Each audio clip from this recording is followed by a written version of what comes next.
Hello and welcome to this quick tutorial on how cosmetics work inside the Rimi bot. Cosmetics generally revolve around this currency called Cosmica, and you can get this currency from wishing on the event banner over here, or you can get it in the exchange center by exchanging your sacrificial shards.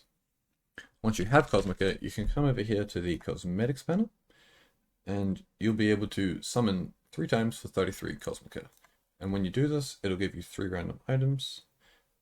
Here it gives me 2 frames and an RGB ink. If I do it again, you can see this time I've gotten 1 frame, a random ink, and an echo ink. You can also use your Cosmica in the cosmetic shop over here. And this can give you can buy anything you want here. We've got 3 different kinds of inks you can buy, and we've got 3 different kinds of frame boxes you can buy. We've also got these 2 right here. These are event frames for an event going on right now. You can get those here too. So if we first take a look at these frame boxes, we do .cos basic frame box. If you've got a basic frame box, you can actually get one. But this is all the frames you can get from it, and then you pick which frame you want out of the list, and then you get it.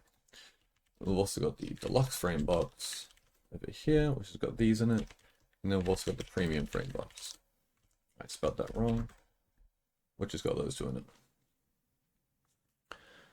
So the more expensive ones have nicer frames, generally. And the nice thing about this is that you get to pick exactly which frame you get. There's no luck involved. But with the cosmetic wish, it's a bit more random. You don't know what you're going to get. But if you look at what you can get, there's quite a lot more variety. Got quite a lot more premium frames, quite a lot more deluxe frames, got all these basic frames as well, and then you can get the different these as well.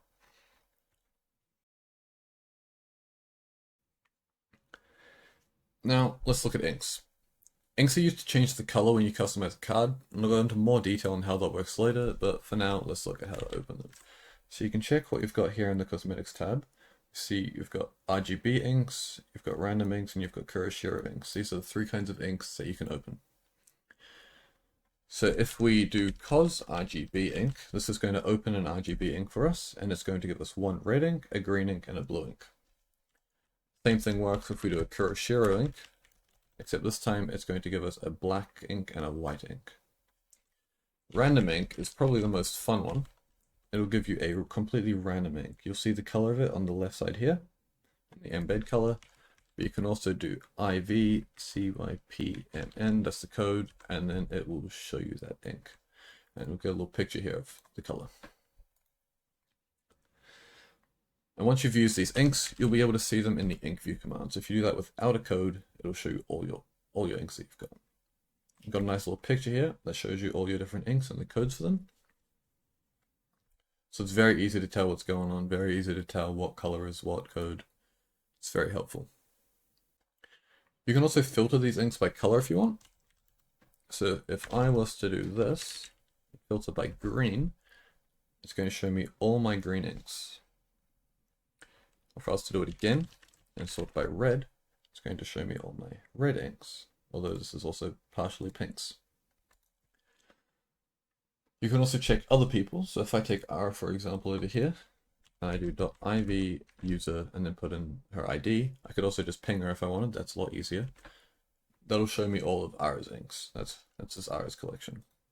You can do the same thing. If you put that in and you filter it by a color, you'll see all our inks filtered by that color.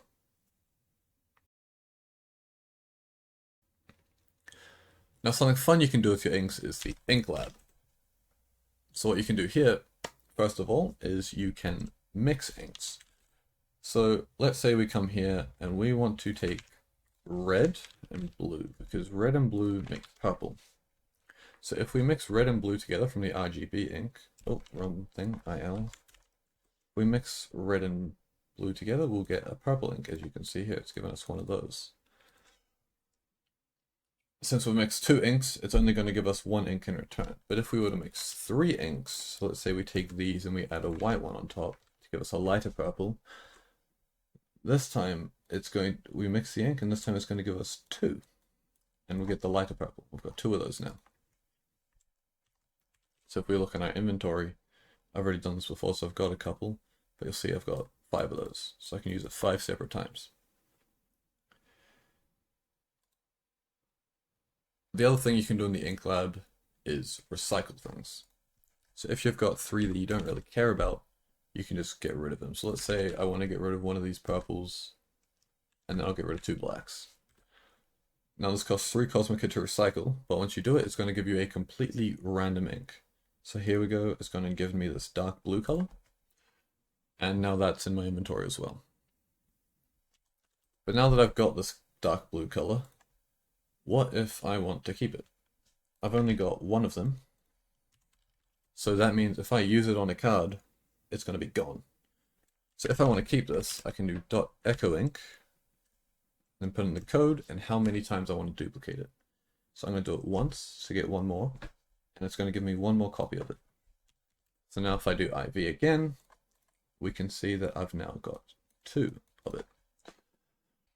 Doing this requires that you actually have an Echo ink in your inventory, but if you don't have any, don't worry, you can just spend 10 Cosmica and it does the exact same thing. Now it's finally time to actually customize a card. So firstly, only normal cards that aren't from any banner or event can be customized, and they have to be 4 or 5 star rarity. So that means if we want to be able to find them, what we can use, we can filter by event, no, banner, no, rarity 4 or 5. And if we do this, we're going to be able to see all the different cards that we've got that are able to be customized. I've got a whole heap of them, 34 pages worth. But for the sake of this one, I'm going to be doing my Yinlin. So once you've picked what you want to do, you do .cos, and then you put the card code, or you can put the ID, either or, whatever works. And it's going to take you to this menu. So the first thing you're going to want to do is put a frame on. So I'm going to click this wedding ceremony one for now. And you're going to see it's going to put that on my card. Now once we've got our frame on, we can start actually using inks. So first up, we want to color our frame because we don't want it to be purple for the sake of this. So let's take green ink. This is from the RGB again. And we'll chuck this on the frame ink section. And you're going to see that this is just going to completely make it just fully green. And that's going to look a bit weird. So that's where filters come in. So by default, I would say go to hue. It's a pretty good starting one. It's going to just make your frame look the right color that you've put it on and still look like a frame. You've got other filters here that you can use as well. Like we've got color burn, that's going to make it a bit darker. We've got difference, which is going to make it look a little bit weird. We've got a whole bunch of things. You can play with all of them. There's a whole long list. See whatever you think looks the nicest and go from there. Then another thing we've got is the glow ink. It works the exact same way as the frame ink. So you're going to come here, you're going to grab one of your codes, you're going to click in here and you can paste it in. I've already got one in there, so I'm just going to keep that. And then you've got your glow mode. So you can have it set to outer glow, which is going to give a glow around the outside of your card. You can see it quite clearly around the flowers here. And there's going to be none on the inside. Or you can have it outer glow and inner glow. And then you're going to see the glow on both the outside and the inside of your card. Next up, let's look at hues. Hues work very similarly to using the hue filter and putting in an ink. But you don't need to actually own any inks. So when you click on a hue filter here, it's going to ask you for a value between 1 and 360. And that might not make sense at first, but if you look at a hue scale here, you can kind of see what numbers would represent what color. So I'm going to go towards the beginning of the list and put in a 1, so it should be red. As you can see, that's gone and made the frame look red. So it might make you think, what's the point of even having an ink? And you can still use filters on top of this by having your ink on it. And that's going to make it look funky, for example, again. But we won't do that. But I think the main thing is if you look at this list of hues, these are like pretty set colors. You can't really customize them too much. If you were to take a look at a list like this, you've got gray, you've got this nice light green. You've got all these other different certain shades of colors that you might get, or that you can customize to find. You can't really get that with hues. So inks are really nice if you want to get like really specific colors that look and fit your frame and card a lot better. The other thing that we can notice is that using a hue costs an extra 3 Cosmica, while using a filter only costs 2. So if I were to take the filter off and go back to normal, we can see it's only going to cost us 3 Cosmica now. But if we put the filter back on, it's going to cost 5 because the filter costs 2. We also have this XY option here, which for the most part you can ignore, but I'm going to move mine 0 on the X-axis and 7 on the Y-axis just to move my card vertically up a little bit so you can see more of the card. Generally, you don't have to worry about that though. This normally looks fine as it is, so don't worry too much. And I'm just going to quickly change this card to look like how I was originally intending it on looking, and then I'll show you how to save a card.